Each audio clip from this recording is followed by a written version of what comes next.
Hey guys, Carl here. I'm going to start a new series. It's going to be working on a customer's car that I bought. It was Kent Eden's car that he built in Sweden. The thing ran 972, I think so. I think that was it, or 974, and best. And it really is nothing wrong with it. I took it, actually bought it from him. The a bolt hole at a cylinder sleeve number 3 had cracked and went into the cylinder, so I got a new block for it. And now I'm going to convert it over to a Holley HP.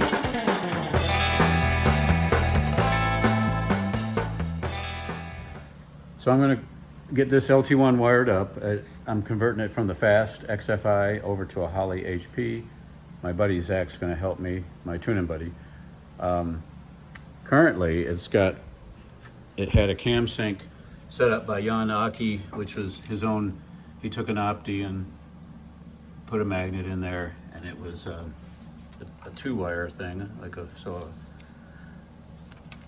and it was crank trigger. I'm taking that all off, and the thing sat in my yard for a while, so this condensation. It was not garage kept. It was under a cover out in my yard. So there's a lot of corrosion. So while I'm working on this, I'll be cleaning that stuff up. What I'm going to do is put a TorqHead signal sensing unit right here instead, so that'll have the cam signal. But I'm going to keep the MSD crank trigger. That's more accurate. The plan is to put one of those for the cam signal. Yeah, it'll be set up if I had a crank signal, if I had a crank collector, which I don't, because they make them, but I don't have it. This is a big block Chevy nose in a 383 small block that I built. So that's no need to take that off and send it to Paul to have him put a reluctor on it, since I already have the MSD.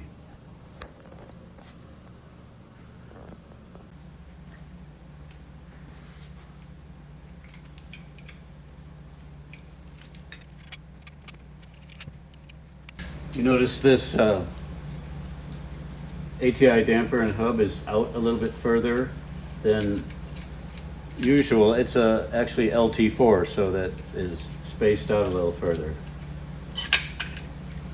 That is a bit helpful. I mean, if you want to do, so your accessories, if you were going to line it up with your accessories, they need to have like a 19mm spacer between the accessory bracket and the mount, like the heads and the block where it mounts. That gives you a little bit more space, especially at the alternator where here, I'll show you. So if you're wondering, one method, not the only method, but if you want to like run any kind of valve cover, the LT1 has the alternator real tight. So a space of about, can you see the spacers right there? Those are 19mm, I do believe, or 18. And so what you do is you don't have to get the hub, you just get a Corvette, stock Corvette damper, and the serpentine part is further out. And you can align your accessories with it. Aftermarket, ATI sells, a Y body Corvette, and that actually puts the damper out further. Same as if it was a stock damper. So that's one way. So your accessories, your whole bracket gets moved out the same distance as the serpentine part of the damper. Then you have that much more space. It's pretty useful many times. Just an idea. Jan-Ake's contraption. It worked for him. He just took a backing of a opti spark, put a traditional sensor in here, and he machined his own wheel and put that in there. I do believe he had it accidentally like a 180 degrees out of phase, but you can change that in your software. So where did he put that wheel? Well, he didn't line it up. He didn't line it up with the pin. He lined it up. Look. Yes, he did. Wait. No, he didn't. See, look. If the pin were right there, it was past the cam. It was right here. He should have. Well, whatever.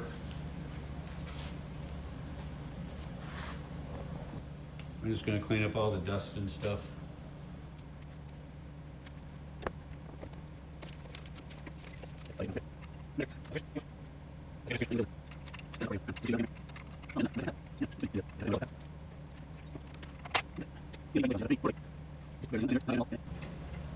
Check out the mini motor plate that we got here.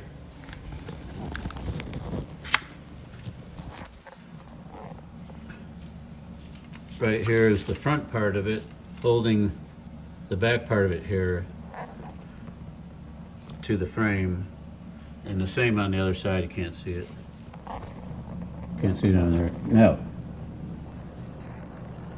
All right, well, check this out. Also, see the very nice, this is a crankshaft nose, crankshaft support, or a crankshaft girdle. You see them on Pro Mod engines. So the backing plate, Anders Envall designed it, supports it firmly to the block, and these sturdy tubes support a front plate. In the front plate, a bushing goes, and then in between here and the blower pulley is another long bolt that goes right into that bushing, and that will hold the crankshaft sturdy against the blower that's pulling the crankshaft nose that way. So that front support here, all rusty from sitting out in the yard, goes into that bushing, this part here. So that's the crankshaft support. That is an excellent, that gives a longevity to the crankshaft. Very nice design by Anders Envall.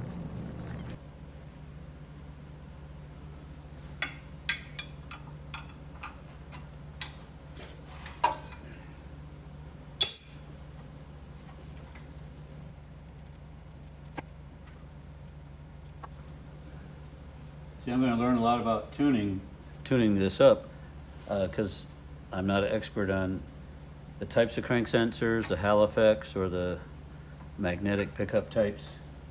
I guess this is a magnetic pickup.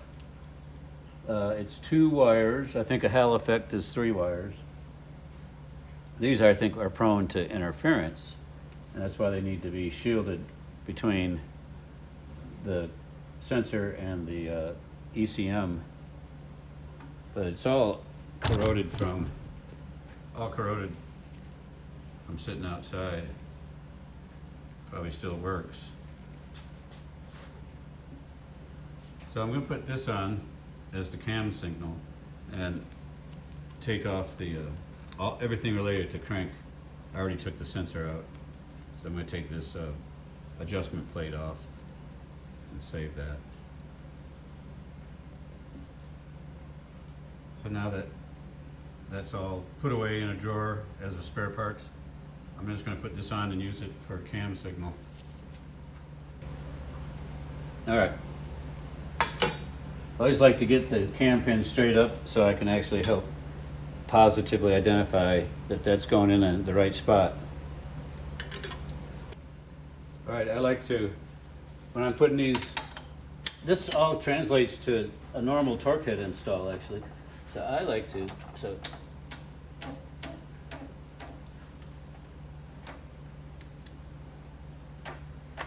get the pin for the cam. I like to get the cam pin straight up, 12 o'clock.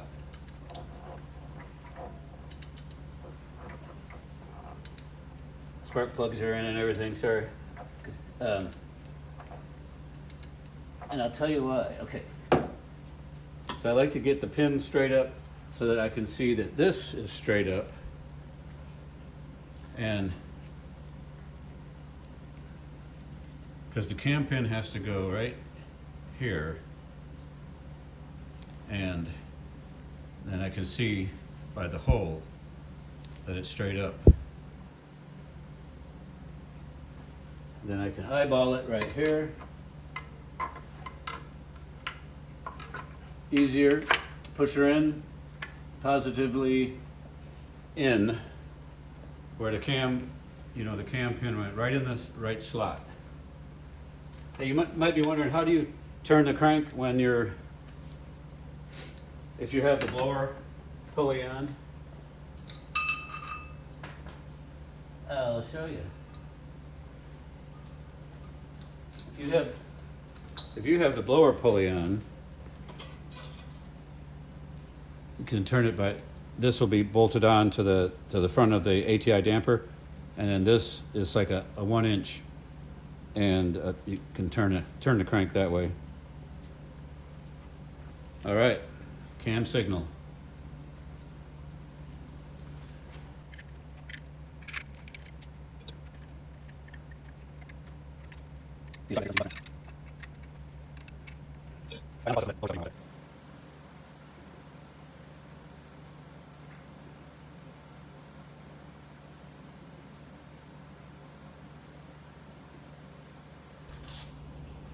Okay, I did a little bit of cleaning, a little bit of polishing, but like I was trying to do the cylinder head, get it polished, but I gave up. And you don't see it when the blower's on anyway. When you won't see it at all. Let me get this polished. It's in that spot there, in there. My aluminum polish. Get that. May have noticed I swapped out the plugs. I like these. These plugs here are a little bit smaller than normal, and so they'll sit flush. You just got to make sure you have good sealant in them, because they're a little loose sometimes. They're not super tight.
Okay, that's it.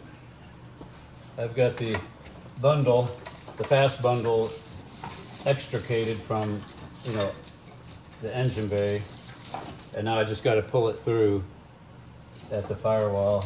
I don't have an official, what is this? Coils. Okay. This also goes into there. Anyway, I don't have an official bulkhead connector, and I just have some grommets in there. All right, so now to the interior.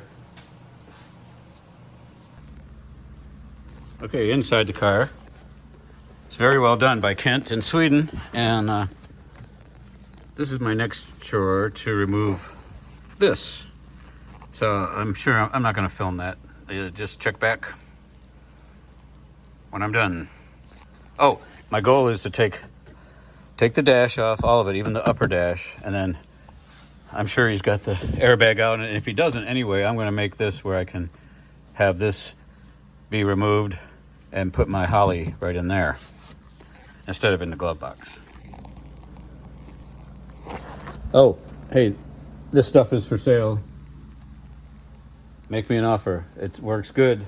The FAST XFI and the FAST XMI and the wiring harness. Look it up online and make me an offer. All right, this is for sale. The FAST XFI, built in 06. It's part number 301000. Still works good today. Probably not as good as a Holley. And then the XIM, the ignition module, built in 2013. Part number 301313 Alpha. This will run the coils. Make me an offer. Okay, this looks like a pile, but that is the harness of the XFI all in one piece. I did not cut it. The harness, well, there's an intermediate harness that I, for the coils right there, but that is the full harness, XFI and XIM, removed from the car.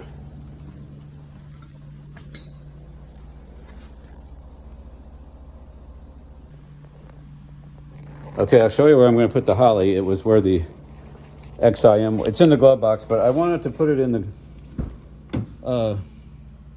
airbag lid, but I can't get the dash out because the roll bar is here. I forgot all about that. I was going to take the upper dash out,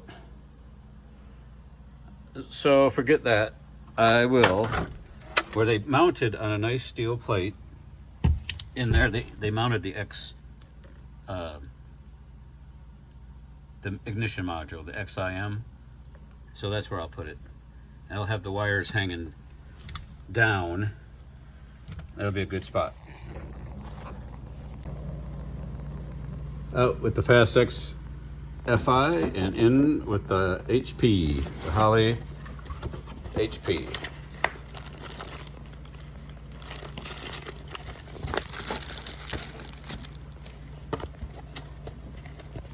A little chip.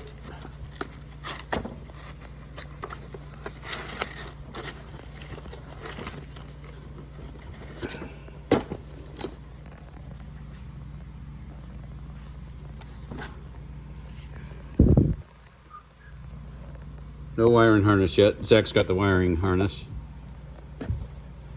I'm going to mount this and call it a day. Okay, here's where I got the Holley firmly attached to a metal plate back there. That is what Kent had put in previously. He mounted his XIM, the ignition module was mounted to that. I have it firmly mounted. And with the supplied, isolation rubber boots, whatever that Holley supplies, these things here, and it's mostly, see how a little bit of bump, a little bit of looseness, but it's quite firm. Hope it doesn't shake too much. I don't think it will. If it does, I'll figure something out. Okay, that's going to be it for today. Well, see, there's room there to make your plugs, to put the USB cable in that blue thing, and then the main J1A, J1B plugs, and the main power harness. That's the Holley HP going in the Kent Mobile. Okay, so when I get the harness will go in. We'll run it from the Holley in the glove box.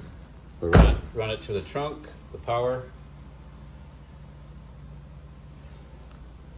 We'll run it to the coils and the fuel injectors and all the sensors, cam and crank. And hopefully it'll start and run. Hopefully. So that'll be the next, whenever Zach is available and he brings the harness, that's when we'll do it. So stay tuned. Carl Elwine Engines, take care.